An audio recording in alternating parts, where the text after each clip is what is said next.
Hello, my name is John, and today we'll be reading Bankrupt Public Employee Pensions, the Next Big Financial Crises. Editorial on Investors Business Daily, April 6, 2018. Pension Crises. As the media relentlessly focus on the federal government's burgeoning debt, a new report says that states face their own ticking debt bomb. The exploding liabilities for lavish state and local public employee pensions. Reform won't be easy, but there is no choice. A new report by the Pew Charitable Trust shows that the problem is getting out of hand. In 2016, the most recent full year for which data are available, states were more than $1.4 trillion in the red. Pension debt has increased for 15 straight years and shows no signs of abating. Indeed, as Reason blogger Eric Boehm notes, the really scary part is that the pension debt keeps increasing despite the fact that taxpayers' contributions to state-level pension plans have doubled as a share of state revenue in the past decade. Worse still, as performance lags expectations, desperate pension fund managers have gone in for increasingly risky investments, meaning that workers' pensions might not be as safe as they think. The Pew report is blunt. Many state retirement systems are on an unsustainable course, coming up short on their investment targets and having failed to set aside enough money to fund the pension promises made to public employees. Take 2016, for instance. For that year, the median public pension investment gained just 1%, way below the 7.5% expected gain. This alone added roughly $146 billion to states' pension debt. States now realize that their expectations are way too high based on their poor performance, so that means they have to lower their expectations. But that means an additional $138 billion in liabilities added to the balance sheet in 2016. All told, pension fund debt surged $295 billion from 2015 to 2016. With states having just $2.6 trillion in assets to cover total promised pensions of more than $4 trillion. That's a huge gap. And for many states and localities, it means virtual bankruptcy. A New York Times piece last week highlighted the growing problem. In Oregon, for instance, some public employees receive enormous pensions thanks to negotiating precedents set by public sector labor unions. One example, Joseph Robertson, the retired head of Oregon Health and Science University, takes home a pension of $76,111. That's every month. Then there's former University of Oregon head coach and athletic director Mike Bellotti, whose pension delivers $46,583 a month in benefits. But it isn't just Oregon. The Times piece also highlights Scranton, Pennsylvania. There, 58% of police and firefighters are on disability pensions, retiring before the normal minimum age. The average age of retired police officers in Scranton, the Times reported, was 44.9 years old. It's an increasing problem. California's Public Employee Retirement System, PERS, is so far in the hole that it is doubtful it will be able to pay on its obligations without massive tax hikes. And Illinois is on the verge of insolvency thanks to its pension disaster.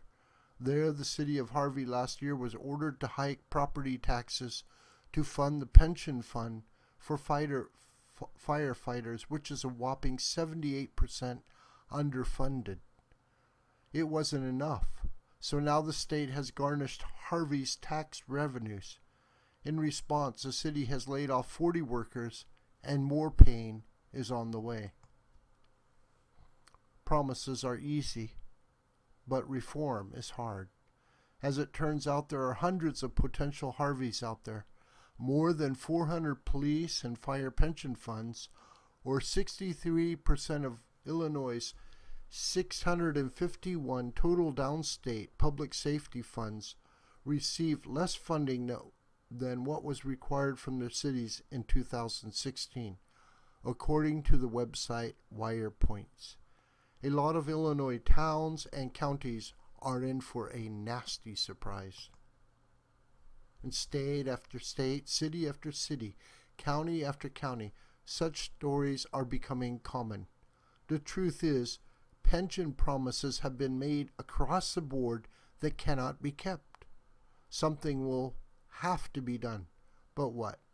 The standard answer provided by progressive politicians and labor unions is bite the bullet. You made the deal with the workers, they say, so now live with fewer services and much higher taxes as a result. Another is just have the federal government bail out insolvent pensions. Will states that took care of their pension problems really want to pony up for those that didn't? But this isn't satisfactory. The easiest reform would be to put all new employees into a defined contribution, 401k style accounts with some matching by their employer. That would mean that employees, not taxpayers, finance their own retirements, as is now the case in almost every private industry in this country. Unfortunately, the state and local government worker unions aren't likely to agree to that. And that's because in state after state, public employee unions now call the tune, making it nearly impossible to adjust spending, downsize workforces, or renegotiate bad pension contracts. So here's a modest proposal. Get rid of public sector unions in Oregon, California, Illinois, and other troubled states. Public sector workers should not be unionized, ever. They should be beholden to the taxpayers, not to the politicians, who are richly rewarded by the unions for their support with campaign contributions, or to the unions themselves. As we've now found out, when government negotiators sit down with union representatives, taxpayers have no seat at the table. Politicians give away the store to avoid labor unrest, while unions, faced with little negotiation pushback, ask for the moon and frequently get it. Taxpayers, barely aware the shell game is going on, pick up the ever-growing tab for it all, and the pension red ink keeps growing. But politicians deserve blame too. They've let this fester, especially in high-tax, progressive blue states, ignoring the problem until it became a crisis. Shame on them.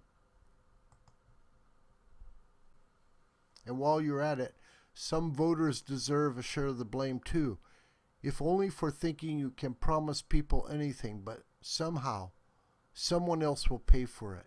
Nope. Taxpayers always pay. Now these voters are finding out that their neglect has been so benign, and that many state hasn't been so benign, and that many state and local pension funds are, in effect, bankrupt. States and cities better start fixing the problem fast, or we'll see a financial crisis that will have tidal wave effects in states and cities across the country. Think our nation is divided now? Just wait. This video is a production of the School of the White Crane. My name is John Brooker, and you could reach me through commentary on this video or through my Gmail listed here. Please share this video with family and friends and on social media. May God richly bless you.